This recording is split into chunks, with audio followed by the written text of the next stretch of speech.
All right, I've kept you in suspense. I know, and for that, I'm sorry. But that just 5 minutes is 5 minutes, and I wanted to keep it going. So here we are, part 2 of chapter 2. Now we just got finished reading the first 11 verses, and we've introduced the concept of Boaz and the kinsman redeemer, which we're gonna again foreshadow, get into a little bit later. But I want to point out a couple of different things here. Okay, first of all. We have a man who apparently is a godly man because he is already following God's commands on what it means to leave stalks for gleaning purposes. He's already recognizing that. He already treats his workers well, it seems like, and he also has already invoked God's name. So we have someone who potentially is a lover of God, and this is important. And then he sees this foreigner, and you need to understand that he had, at this point, every right to kick Ruth out of the field. Every right. Not only was she a foreigner, but she was a Moabite foreigner. And as we've talked about before, those people are not looked kindly upon at all. Hebrews, rightly by God's command, have said, have nothing to do with them. Stay away from them. Stand clear of them. So why then would someone like Boaz, who appears to be a man of upright standing, why would he treat her with grace? You know, perhaps it has to do with his own lineage. Do you know who Boaz's mother is? If you go all the way back into the early parts, just after the Exodus, when Joshua takes over, and you look in that book, the book of Joshua, you read the story of the encounter of Jericho. And part of the story of Jericho talks about how 2 spies went into the city and they were hidden by a prostitute. And this prostitute basically made an agreement that said, hey, if you protect me and my family, I will help you. So she did. They kept their word. And this woman became an Israelite, her and her family. Her name was Rahab. She's famously known as Rahab the prostitute.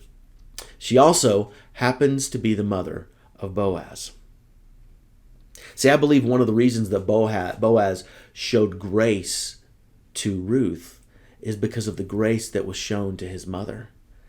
You know, his mother was as much of an outsider as anybody else.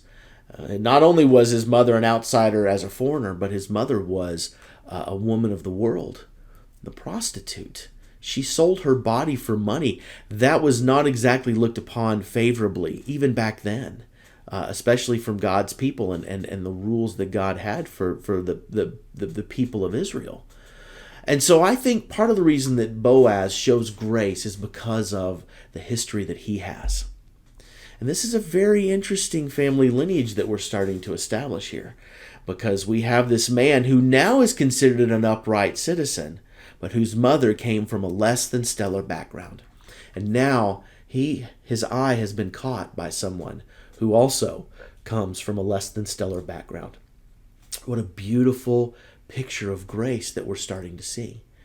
And so Naomi / Mara, who's been cut down and sees everything that has happened as God's judgment, doesn't yet fully understand that there's a story that's developing here.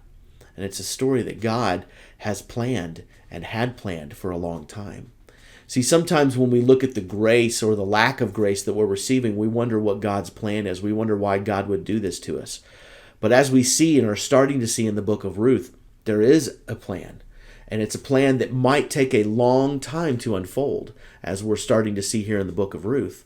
But it is God's plan, and it is God's grace nonetheless, especially for those who are faithful to him. And right now, we have a faithful man in Boaz. We have a faithful, newly faithful woman in Ruth. But both of these people love God, serve God, and follow God. And now it seems like perhaps God is bringing them together. But it is a beautiful thing of grace, because especially when the overseers tell Boaz, hey, listen, she's a Moabite who came from Moab with Naomi. Now, obviously Ruth's reputation has preceded her a little bit, because she's already started, people have already started, hey, that's the girl that came back with Naomi.